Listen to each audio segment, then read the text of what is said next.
Condition दिखाई मुंह की, तो उन्होंने देखकर तो यही कहा अल्हम्दुलिल्लाह कि उन्होंने ये कहा कि इंशाल्लाह हमारी जो दवाइयों से जो है आपको फर्क पड़ेगा बहुत ज़्यादा। इसका जो है ना छिलका मैंने सारा साइड पे कर लिया था, ये देखिए माशाल्लाह कितनी अच्छी सी ग्रेवी बन गई है।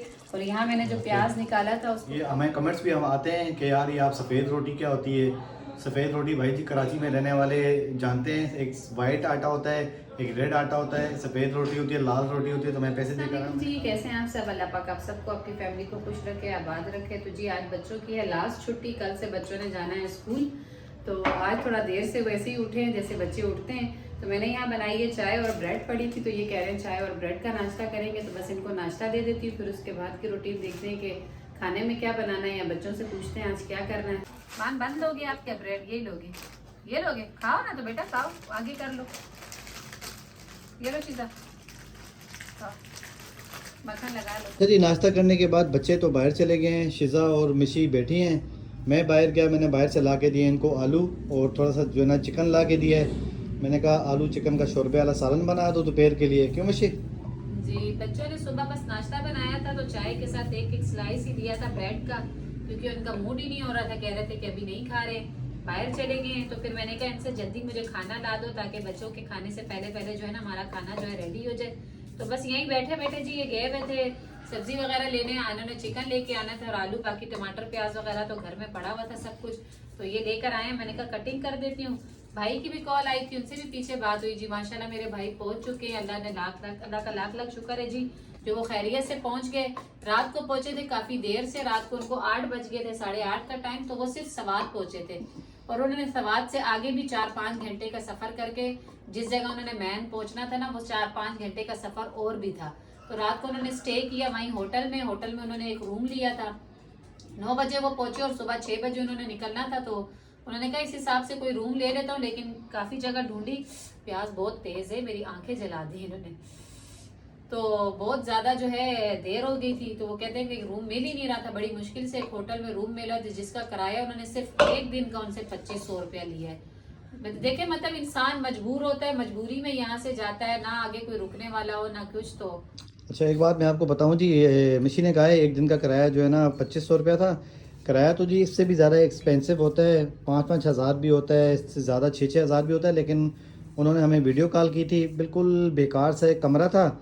और उन्होंने कहा भी था कि यार भाई मैंने सुबह 6 बजे निकल जाना है, अभी 9 बज रहे हैं। तो वो किसी बात को सुनने के लिए तैयार ही नहीं होते। उन्होंने पूरे पैसे जो ना बंदे से वो तो उन्होंने ये कहा है ना कि अगर आप हमारी तरफ से 2 घंटे स्टे करें या 2.5 घंटे स्टे करें, पैसे आपने इतने ही देने, बेशक फिर 24 घंटे। अच्छा मैंने ये सोचा हुआ था कि शायद कोई 800 हज़ार रुपये में इस तरह छोटा मोटा पुराना सा, तो मैंने बोला शायद गुजारे के लिए कोई कमरा मिल भी जाएगा।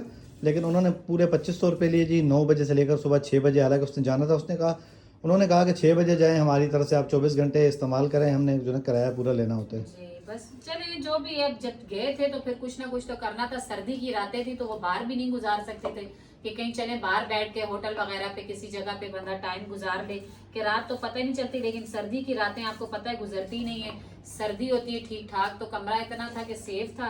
तो 6 बजे वो वहां से निकले तो 12 बजे तक वहां पहुंच चुके हैं।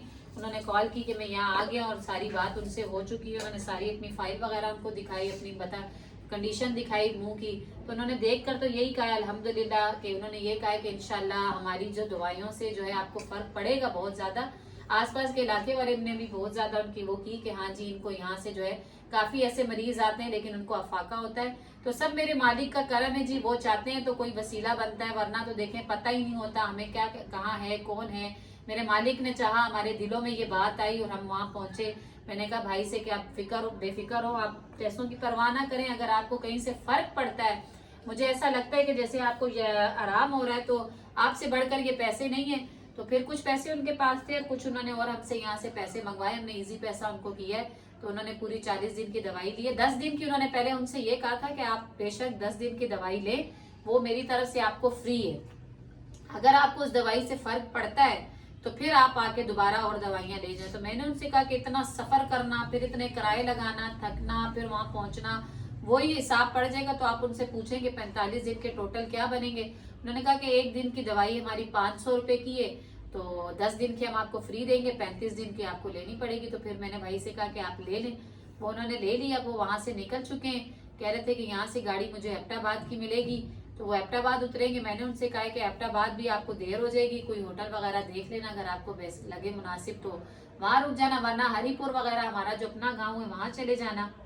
तो कह रहे थे अब देखता हूँ मैं कितनी देर में पहुँचता हूँ, फिर आगे की सूरत हाल मैं आपको बताऊंगा कि जल्दी अगर हो गई तो मैं निकल जाऊंगा, वरना वहीं कहीं स्टे वगैरह कर लूंगा।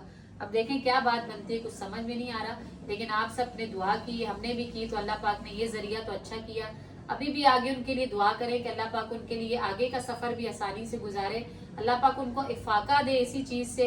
मैं कहती हूँ अल्लाह करे इसी बात से शिफा मिल जाए उनको, कि मेरा परवरदिगार अपने प्यारे हबीब के सदके में उसकी इस बीमारी को यहीं खत्म करे, उसे आराम दे, अपने बच्चों के लिए, हमारे लिए, कि हमारे सर पे अब हमारा बड़ा भाई है, मुझसे तो छोटा है लेकिन बड़े भाई भाई ही होते हैं जी, भले छोटे भी हों लेकिन भाइयों का साया जो है बहनों के सरों पे हमेशा कायम रहे। तो बस आगे अभी खाना वाना पकाती हूँ, फिर बाकी की बातें वहाँ भी करते हैं। प्याज ही मैंने प्याज सबसे पहले ब्राउन किया, प्याज को ब्राउन करके मैंने निकाल लिया। मैं इसमें पीस लूंगी कि थोड़ा बारीक हो जाएगा। अब इसमें मैं जो है ना लहसुन वगैरह शामिल करके मुर्गी शामिल कर रही हूँ। इसे थोड़ी देर जो है ब्राउन करके फिर इसमें मैं टमाटर शामिल करूंगी और वो प्याज जो पीसा हुआ है ना वो भी शामिल कर दूंगी। आलू डल गए, चिकन डल गई, चिकन गोल्डन गोल्डन होगी, उसके बाद मशीन में शामिल करना है प्याज और टमाटर। मैंने तो ये कहा था कि सजाद अभी मैं वहाँ हाथ धो रही थी तो सजाद चमचा लगा रहे थे, मैंने कहा लाओ मैं आपकी वीडियो बनाती हूँ, बोलूँ शेफ चेंज हो गया जरा खाना बना रहा, लेकिन इनसे ये भी नहीं हुआ ना आपसे ये भी। तो यहाँ मतलब मैं ऐसे क्या नंबर बढ़ाता खड़े होके? नंबर नहीं बढ़ाता, लेकिन आप जब लगा रहे थे चमचा देख रहे थे तो सही। वैसे यहाँ टमाटर डाल के खुद चली गई नमाज़ पढ़ने के लिए। ये देखें जी, ये साबुत टमाटर थे, बीच में से दो करके मशीन में डाल दिए, इनका छिलका उतरेगा मेरे ख्याल से। माशाल्लाह से जी, इसमें मैंने जो टमाटर डाले थे वो सारे नरम हो गए, तो उसका जो है ना छिलका मैंने सारा साइड पे कर लिया था। ये देखिए माशाल्लाह कितनी अच्छी सी ग्रेवी बन गई है। और यहाँ मैंने जो प्याज निकाला था उसको ब्राउन किया था, तो उसे मैं पीस लेती हूँ ताकि जो है ना बड़ा बड़ा प्याज उसमें ना आए, ऐसे बारीक से। देखें सारे टमाटर के छिलके जो है ना वो अलग होकर साइड पर हो जाते हैं। बस अब ये पिसा हुआ प्याज भी इसमें शामिल करूँगी और थोड़ी सी देर पानी डाल के इसके ढक के बस ग्रेवी इतनी हो जाए ना कि अच्छी सी ग्रेवी तैयार हो जाए तो चूल्हा बंद कर दूँगी। मैं बाहर गया था तो मैंने बच्चों को पैसे दिए हैं, कैफ लोगों को मैंने कहा यहाँ से ले आओ लाल रोटी। ये हमें कमेंट्स भी हम आते हैं कि यार ये आप सफ़ेद रोटी क्या होती है? सफ़ेद रोटी भाई जी कराची में रहने वाले जानते हैं, एक वाइट आटा होता है, एक रेड आटा होता है, सफ़ेद रोटी होती है, लाल रोटी होती है। तो मैं पैसे देकर आया हूँ, मैंने कहा शॉपर में नहीं डालना, ऐसे हाथ में लेके आना लाल रोटी कड़क कड़क सी, उसके साथ जो है ना माशाल्लाह जी यहाँ मशीनें काट दी हैं बादरंग मतलब खीरा, पश्तो में बादरंग कहते हैं, खीरा भी काट लिया है। लेकिन आपकी बात कट रही, एक में सजाद लोगों को शुरू से आदत है ना जी, होटल पे होते थे तो ताज़ी ताज़ी रोटी जो है ना ये लोग खाते थे वहाँ से। और हमें भी आदत थी माशाल्लाह, अल्लाह जन्नत नसीब फरमाए हमारे ससुर को। तो हम जब खाना खाने बैठते थे तो कहते थे आप खाना लगाओ, और बिल्कुल करीब हमारा होटल था, वो फटाफट से भागते थे और हाँ हाथ में जो रोटी ऐसे पकड़ के लाते थे कागज पे, वो इतनी मजे की होती थी, ऊपर से उसके फूल भी नहीं खराब हुए होते थे। जो शॉपर में रोटी बंदा लेकर आता है ना, तो शॉपर में रोटी को पसीना सा आ जाता है, रोटी वो नरम हो जाती है। जो रोटी का उसी जगह पे कड़क सा जब तंदूर से निकल के आती है ना, तंदूर की रोटी, चाहे वो कोई भी है, कराची की वाइट रोटी है या लाल आटा जो चक्की वाला कहते हैं, जो पंजाब का लाल आटा होता है चक्की का, वो थोड़ा ज़्यादा रेड होता है, क्योंकि मैंने वहाँ पे देखा है ना। अच्छा यहाँ सालन भी माशाल्लाह से मज़ेदार सा तैयार हुआ जी, आप देखें, ये देखें सालन पे जो है घी आलू ग्रेवी वाला जो है ना, आलू और मुर्गी का ग्रेवी वाला सालन मैंने बनाया है, ज़बरदस्त सा, मैंने कहा अच्छा लगेगा। तो बस ये भी रेडी हो गया और ये रोटियों के पैसे देकर आए मैं कैफ लोगों को, तो वो आ जाएं तो फिर इंशाल्लाह साथ बैठकर खाना खाते, क्योंकि बहुत लग रही है जी, शिजा को भी लग रही। शिजा जब अंदर आए सजाद इन्होंने कहा वो लेकर आ रहे हैं कैफ लोग, तो कहती अंकल आप ही ले आते ना, यानी उसको भूख थी कि अब आप उनको क्यों बोलाएं, तो फटाफट आप ही ले आते। तो बस वो जैसे ही आते हैं इंशाल्लाह साथ बैठकर खाना खाते। बुलाना भी था ना, मैंने कहा फटाफट से आ जाओ, बस साथ बैठ के जो है ना खाना खाते हैं, उसके बाद फिर जो है ना वीडियो अपलोड करनी है आपने, वीडियो अपलोड करनी होती है, फिर शाम होती है, कहीं ना कहीं इधर उधर आना जाना होता है। मिशी मेरे ख्याल से जाएंगी अपने भाई के बेटे को देखने के लिए, हाँ भतीजे को देखने जाऊंगी। कल थोड़ा सा उनकी तबीयत भी बेहतर नहीं थी, तो मैं भी बस 1-2 दिन में मसरूफ थी, आपको पता ही है कि पहले भाई जा रहे थे उनकी तैयारी में थी, फिर कल बच्चों ने जिद किया तो शादी पे चले गए। आज इंशाल्लाह बस खाना खा के उनकी तरफ जाऊंगी मैं। तुम्हें मैंने बोला जल्दी आओ, तुम घंटा लगा के कैफी ये क्या किया, शापर में क्यों डलवाई है? ओ यार शापर में नहीं डलवानी थी, ऐसी कड़क कड़क सी होती, मजा करती हो यार तुम लोग भी कसम से। हाँ मिशी शापर में डलवा के लेकिन मैंने आपको पहले खुद ही कहा था कि बच्चों को उतनी थोड़ी समझ होती है, आप खुद ले आते, आपने कहा कि नहीं बच्चे लेके आ रहे हैं तो बस चलेंगे। देखें सालन कैफ, देखो कितना जबरदस्त सालन तैयार किया है, खाना खाते हैं सब बैठकर। दस्तरखान लगाओ बेटा, अमान दस्तरखान लेके जाओ बेटा।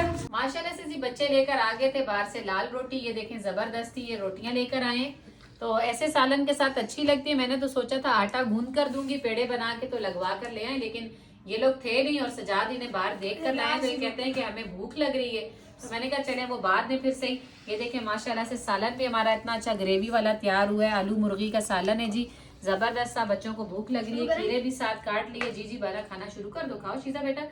तो बस अब साथ मिलकर बैठकर खाना खाते हैं, सजाद भी आ जाएंगे साथ ही। अच्छा जी खाना सबने खा लिया है, तो ये लोग बाहर निकल रहे थे। मैंने इनसे कहा कि 5 मिनट के लिए बैठे, वीडियो का एंड भी यहीं कर देते। मैं भी आपके साथ ही निकल रही हूँ, मैं जाऊंगी भाभी की तरफ और ये बाहर ही उसी गली में फुटबॉल खेलते हैं। तो बस वीडियो अच्छी लगे तो प्लीज वीडियो को लाइक शेयर करें, चैनल को सब्सक्राइब करें। अपनी बहुत सारी दुआओं में मुझे, मेरी फैमिली को, मेरे भाई को याद रखें। अल्लाह हाफिज।